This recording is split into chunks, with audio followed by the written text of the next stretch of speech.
Hello friends, कैसे हैं आप। आज हम बात करेंगे कि वृश्चिक लगन में बुध की महादशा का क्या प्रभाव रहता है।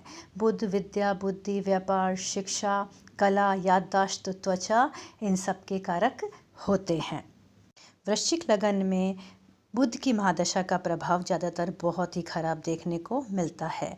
बुध 8वें स्थान यानी जहाँ मिथुन राशि होती है और 11वें स्थान जहाँ पर कन्या राशि होती है के स्वामी बनकर कुंडली के अति मारक ग्रह बन जाते हैं।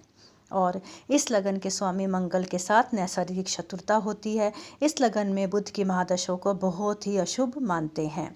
यहाँ जब भी बुध की दशा आती है तो हम 8वें भाव से आयुष्य, मृत्यु, अचानक धन लाभ, ससुराल, गूढ़ ज्ञान, गूढ़ विद्या, गूढ़ रहस्य और 11वें भाव से बड़ा भाई, मित्र, लाभ, छोटी बीमारी, यश, कीर्ति को देखते हैं।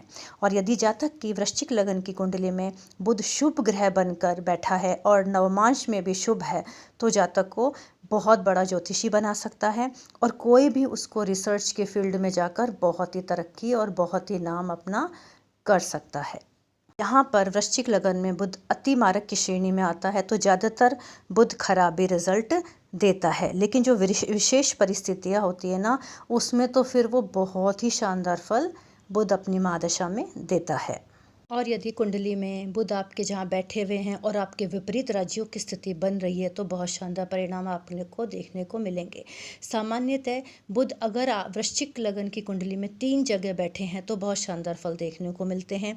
प्रथम, अगर वृश्चिक लगन की कुंडली में लगन में ही अगर बुध आपके विराजमान है तो बुध की दशा में वो आपको बहुत अच्छे रिजल्ट देंगे।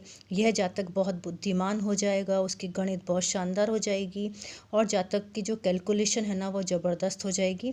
और जो अगर वो मैथ्स से रिलेटेड या कैलकुलेशन से रिलेटेड कोई भी काम करेगा ना, इस चाहे वो साइंस मैथ्स का स्टूडेंट हो, यदि वो चाहे सीए कर रहा हो, सीएस कर रहा हो, अगर उसको आ गई है बुध की महादशा तो उसको ज़बरदस्त रिजल्ट देखने को आएंगे और वह बहुत सफलता प्राप्त करेगा। और दूसरी स्थिति है जहाँ पर लिखा है 9 नंबर यानी कुंडली का दूसरा भाव, तो वहाँ पर यदि आपके बुध बैठे हुए हैं और आपके वृश्चिक लगन की कुंडली है तो आपको धन योग जबरदस्त होगा। और धन योग होगा तो आपको बहुत अच्छे फल मिलेंगे, धन की आमदनी बहुत शानदार हो जाएगी। और जो तीसरा है वो आपके 11वें भाव मीन्स जहाँ 6 नंबर लिखा है वहाँ अगर बैठे हैं तो वो बहुत शानदार फल देंगे।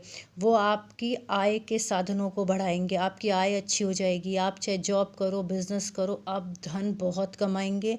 आपके आय के दृष्टिकोण से ये बहुत ही अच्छे फल इस जगह बैठकर भी देंगे। तो इस तरह अगर बुध आपकी कुंडली में बहुत अच्छे बैठे हैं तो वो जातक को इनकम मनी बहुत इंक्रीज़ कर देते हैं। जॉब में प्रमोशन, नई जॉब बहुत शानदार मिलती है। और स्टूडेंट है तो पढ़ाई में बहुत अच्छी होती है, पढ़ाई में बहुत मन लगता है।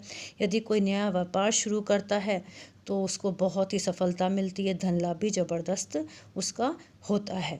और अगर व्यापार ऑलरेडी कर रहा है तो उसमें भी उसको बहुत ज़बरदस्त तरक्की मिलती है। और जॉब में पद प्रमोशन बहुत शानदार, मतलब उसकी प्रतिष्ठा फैलती है, कीर्ति फैलती है और उसकी बुद्धि बहुत शार्प हो जाती है। कैलकुलेशन गज़ब का हो जाता है, मैनेजमेंट उसकी बहुत शानदार हो जाती है। और जहाँ तक मेंटली भी बहुत स्ट्रॉन्ग हो जाता है और बहुत पॉजिटिव हो जाता है और अपनी जो कम्युनिकेशन स्किल है ना दूसरों को बहुत इम्प्रेस करता है उससे। तो इस तरह से अगर अच्छा बैठा है तो बहुत ही शानदार रिजल्ट देखने को मिलते हैं। और अति मारक बन के यदि आपकी कुंडली में बुध बैठे हुए हैं तो फिर वो अपनी दशा महादशा के अंदर बहुत ही ख़राब रिजल्ट देंगे। आपको एंग्जाइटी, डिप्रेशन, सर दर्द और बहुत ही मेंटली प्रॉब्लम आपको वो देंगे। अब बहुत ही परेशान रहेंगे और कोई भी काम आपका सफल होने में बहुत ही आपको मेहनत करनी पड़ेगी। आपकी जॉब में भी बहुत प्रॉब्लम आएगी और व्यापार में भी आपको बहुत ही प्रॉब्लम आएगी।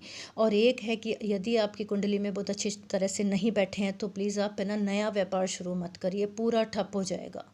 तो इस तरह से मैं यही राय दूंगी कि नया व्यापार शुरू मत करिए। अब पुराना किया हुआ है अगर आप बिज़नेस करते हैं तो वो तो आपको करना ही पड़ेगा। और यदि नया व्यापार शुरू भी करें ना तो आप अपनी किसी फैमिली मेम्बर के नाम से कर लीजिए और वो भी किसी अच्छे ज्योतिषी से परामर्श लेकर। और यदि दशा अच्छी नहीं चल रही है और जातक स्टूडेंट है तो उसका कंसंट्रेशन बहुत ख़राब हो जाएगा, उसकी याददाश्त भी थोड़ी कमज़ोर हो जाएगी, हेल्थ भी ख़राब होगी, स्किन प्रॉब्लम भी हो सकती है। तो इस तरह के बुरे परिणाम देखने को आपको मिल सकते हैं। इस तरह से वृश्चिक लगन में बुध अति मारक ग्रह बनकर भी एक विशेष परिस्थितियों में बहुत ही शानदार रिजल्ट भी दे सकता है, और यदि आपकी कुंडली में अच्छे नहीं बैठे हैं तो बहुत बुरे रिजल्ट भी दे सकता है। यह सब आपकी कुंडली में कैसे बैठे हुए हैं बुध, उसी पे डिपेंड करता है। और अगर मारक ग्रह माने जाएं वृश्चिक लगन में तो बुध और शुक्र होते हैं, और जो कारक होते हैं वह होते हैं सूर्य, चंद्र, शनि, मंगल और गुरु।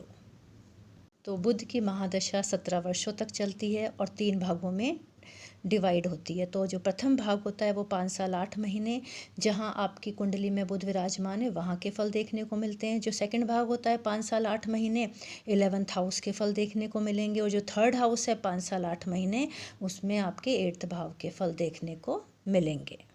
अब हम देखते हैं कि अगर अतिमारक बन के वृश्चिक लगन में बुध बैठे हुए हैं और आपके अच्छे प्रभाव नहीं दे रहे तो हमें उपाय क्या करने चाहिए।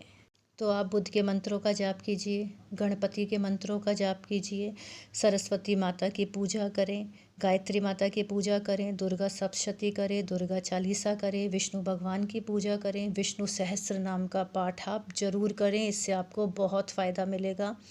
और इस तरह से हरी वस्तुओं का दान करें, हरे कपड़े पहने और किन्नरों का आदर करें, उन्हें कुछ दान दें। और एक चीज़ का ध्यान रखें, आप पन्ना रत्न बिल्कुल भी धारण ना करें, नहीं तो इससे आपको काफ़ी बुरे परिणाम देखने को मिल सकते हैं। तो इस तरह से आप उपाय करके अपनी दशा को, अंतर्दशा को अच्छा बना सकते हैं। आपको ये मेरा दशा का वर्णन कैसा लगा प्लीज़ आप कमेंट करके बताइए, और आप मेरे चैनल को लाइक, शेयर और सब्सक्राइब कीजिए।